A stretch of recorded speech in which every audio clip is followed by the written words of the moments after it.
भारत के 5 सबसे बड़े वेश्या बाजार जहां लगता है जिस्म का बाजार और यहाँ लाखों वेश्याएं देह व्यापार करती है। क्या आप जानते हैं भारत का पहला वेश्यालय कहां और क्यों खोला गया था?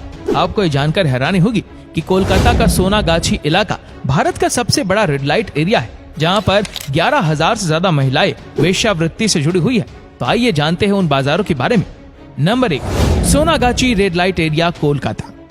कोलकाता के सोनागाछी में स्थित ये रेड लाइट एरिया एशिया का सबसे बड़ा रेड लाइट एरिया माना जाता है। एक अनुमान के मुताबिक यहाँ करीब 11,000 वेश्याएं कई 100 बहुमंजिला इमारतों में देह धंधा करती है। ये इलाका उत्तरी कोलकाता के शोभा बाजार के समीप स्थित चित्तरंजन एवेन्यू में। इस धंधे से जुड़ी महिलाओं को लाइसेंस दिया गया है। बताते चले कि भारत में जिस्म फरोशी का धंधा लगातार बढ़ रहा है। यहाँ पर इन सब की शुरुआत अंग्रेजों के समय में ब्रिटिश सैनिकों ने की थी।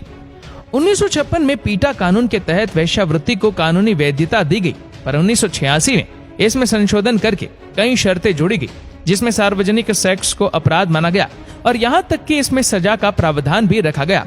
लेकिन फिर भी वर्तमान में यहाँ तकरीबन 14,000 वेश्याएं देह व्यापार करती है।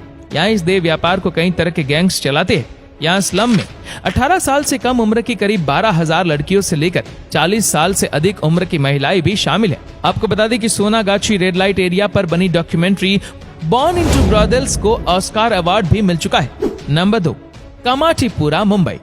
बॉलीवुड की आधुनिक चकाचौंध से सजे मुंबई शहर के बीच मौजूद कामाठीपुरा को एशिया के सबसे पुराने और दूसरे सबसे बड़े रेड लाइट एरिया के रूप में बदनाम माना जाता है। सन 1795 में इस इलाके में निर्माण क्षेत्र में काम करने वाली आंध्रा महिलाओं ने सबसे पहले यहाँ पर देह व्यापार का धंधा शुरू किया था, जिसके बाद 1880 में ये क्षेत्र अंग्रेजों के लिए ऐशगाह बन गया।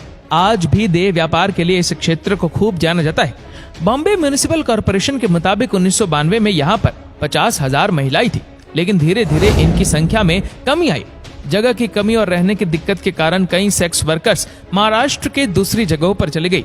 2005 में डांस बार पर बैन लगने के बाद काफी लड़कियां कोई और रोजगार नहीं मिलने पर सेक्स वर्कर के रूप में यही काम करने लगी थी, जिनके रेट मात्र 100 से 300 रुपए तक होते। इस जगह पर रियल एस्टेट और बाकी इंडस्ट्री खुलने से इस जगह की महिलाएं महाराष्ट्र में कहीं और जाकर बस गई। Number 3, GB road red light area, Delhi. देश की राजधानी दिल्ली में रेलवे स्टेशन के पास जीबी रोड भारत के सबसे फेमस रेड लाइट एरिया में से एक है। मुगल काल में इस क्षेत्र में कुल 5 कोठे हुआ करते थे, जिसके बाद अंग्रेजों के समय इन 5 कोठों को एक साथ कर दिया गया और उसी समय इसका नाम जीबी रोड पड़ा। दिल्ली स्थित जीबी रोड का पूरा नाम गार्स्टिन बास्टिन रोड है। यहाँ देह व्यापार का सबसे बड़ा कारोबार होता है। यहाँ नेपाल और बांग्लादेश से बड़ी संख्या में लड़कियों की तस्करी करके यहाँ के कोठों पर लाया जाता है। हालांकि सन 1965 में इसका नाम बदलकर स्वामी श्रद्धानंद मार्ग कर दिया गया। वर्तमान में एक ही कमरे में कई केबिन बने हैं, जहाँ एक साथ कई ग्राहकों को सेवा दी जाती है। यहाँ पर करीब 2 से 3 हजार सेक्स वर्कर्स काम करती है। बड़ी बड़ी इमारतों में यहाँ महिलाएं देह व्यापार करती है। दिल्ली के जीबी रोड पर कोठी नंबर 40 से 71 तक इन्हीं के कोठे हैं और यहाँ समय समय पर दिल्ली पुलिस छापा मारती रहती है। नंबर 4, कबाड़ी बाजार, मेरठ। उत्तर प्रदेश के मेरठ में स्थित कबाड़ी बाजार बहुत ही पुराने रेड लाइट एरिया में से एक है। यहाँ पर अंग्रेजों के जमाने से देह व्यापार किया जाता है। यहाँ पर देह व्यापार के धंधे में अधिकांश नेपाली लड़कियों का इस्तेमाल होता है। शाम होते ही लोग अपनी हवस की आग बुझाने चले आते हैं। मेरठ के इस कबाड़ी बाजार में आपको सुंदर लड़कियां अपनी तरफ रिझाती हुई नजर आ जाएंगी। बताते चले कि women and child development ministry 2007 की एक रिपोर्ट के मुताबिक 30 लाख औरतें जिस्म फरोशी का धंधा करती है, जिसमें से 36% तो नाबालिग है।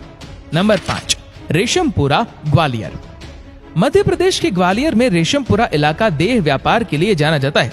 यहाँ देह व्यापार के लिए विदेशी लड़कियों के साथ मॉडल्स, कॉलेज गर्ल्स भी है। आपकी जानकारी के लिए बता दें कि इस कारोबार को ऑनलाइन चलाने के लिए ऑफिस भी खोले जा रहे हैं। इंटरनेट के जरिए मोबाइल पर सूचना दी जाती है, जिसके आधार पर कॉल गर्ल्स की बुकिंग होती है। ईमेल और मोबाइल के जरिए ही ग्राहकों को डिलीवरी का स्थान बता दिया जाता है। बता दें कि कॉल गर्ल्स को ठेके पर या फिर वेतन पर रखा जाता है।